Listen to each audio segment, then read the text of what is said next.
The grand prize in the hand tools recreation category has been won by FMS Corporation for 3 sinter-hardening steel parts made for Graco Incorporated, an eccentric gear, a combination gear, and a connecting rod that incorporates a bronze bearing. The parts comprise an assembly that drives a piston pump within a paint sprayer. The complex eccentric gear, which is molded using cored holes on one side to balance the moment of inertia around the center shaft, features AGMA Class 6 gear quality.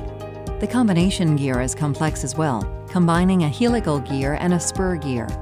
The bronze bearing is molded, sintered, and coined in place inside the connecting rod, then oil impregnated.